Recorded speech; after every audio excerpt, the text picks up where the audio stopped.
Channel को subscribe जरूर कर लीजिएगा। इसी जंगल में एक हिरन रहता था जिसके सोने के सींग थे। जी हाँ दोस्तों, ये कहानी है एक हिरन की और ये 100 दिन 100 वीडियो चैलेंज का 71वां वीडियो है। तो आइए शुरू करते हैं आज की कहानी। एक हिरन था जो दूर कहीं जंगलों में रहता था। उसका सींग सोने के जैसा था जो बड़े ही सुंदर और आकर्षक दिखते थे। जब भी कोई दूसरा जानवर उस हिरन के सींगों को देखता था तो बहुत तारीफ करता था। वह हिरन हमेशा पानी पीने के लिए एक नदी के पास जाता था और जब भी पानी पीने के लिए सिर झुकाता था तो पानी में अपने सींगों का रिफ्लेक्शन देखता था और उसे अपने आप पर बहुत गर्व महसूस होता था।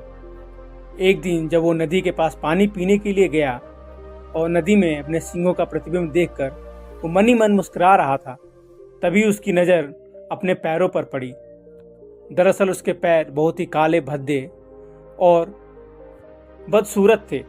उस हिरन का रंग सुनहरे कलर का था और उसका सींग भी सोने के कलर का था, लेकिन सिर्फ उसका पैर काला था। वह इस बात से बहुत उदास रहता था और जब भी किसी दूसरे जानवर से मिलता था तो हमेशा अपने पैरों को छुपाने की कोशिश करता था।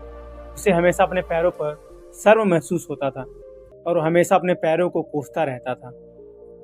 एक दिन जब वो नदी में पानी पी रहा था तभी उसके कान में शिकारियों की आवाज़ सुनाई दी। उनके साथ शिकारी कुत्ते भी थे। जैसे ही शिकारियों के कुत्तों ने उस हिरन को देखा वो उसको पकड़ने के लिए उसके पीछे पीछे भागने लगे और तभी वह हिरन भी अपनी जान बचाने के लिए वहां से भागने लगा। और जिन पैरों को भद्दे और खराब समझ रहा था वही पैर उसकी जान बचाने में मदद कर रहे थे और कुत्तों से तेज भागने में उसकी मदद कर रहे थे। लेकिन जैसे जैसे वह हिरन घने जंगल की तरफ बढ़ रहा था तो झाड़ियाँ भी घनी होते जा रहे थे। तभी उसके सोने का सींग घनी झाड़ियों में फंस जाता है। वह उन झाड़ियों से अपने सींग को निकालने का बहुत कोशिश करता है लेकिन कुछ नहीं होता है, वो फंस जाता है। तभी वो कुत्ते भी उसके पीछे जो दौड़ रहे थे वो वहाँ पहुँच जाते हैं और उस हिरन को पकड़ लेते हैं और पकड़ कर उसे वहीं पर मार देते हैं। तब उस हिरन ने अपनी मूर्खता को याद किया। उसे ये महसूस हुआ कि वो कितना मूर्ख था। उसके भद्दे और खराब पैर उसकी जान बचाने की कोशिश कर रहे थे, लेकिन उसके सोने के सींगों ने जिस पे उसे गर्व महसूस होता था उसे फंसा दिया और उसी सींग की वजह से उस हिरन की जान भी चली गई। दोस्तों, इस कहानी से हमें यह सीख मिलती है कि बाहरी सुंदरता का जीवन में कोई महत्व नहीं है, लेकिन तब भी हम उसी की ज़्यादा परवाह करते हैं। इसके जरिए हमें तारीफें तो मिल सकती है लेकिन इससे कोई बड़ा उद्देश्य पूरा नहीं हो सकता है।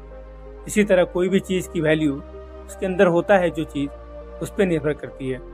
हमारे अंदर की ताकत और हमारे अंदर के गुण ही हमें बुरे वक्त में बचाते हैं, न कि हमारी सुंदरता। वही हमें विश्वास और खुशहाली भी देती है। तो दोस्तों, अपने अंदर की चीज़ों पर ध्यान दीजिए, अपना आत्मविश्वास बढ़ाइए और हमेशा सकारात्मक रहने की कोशिश कीजिए, चाहे कोई भी सिचुएशन हो। राधे राधे।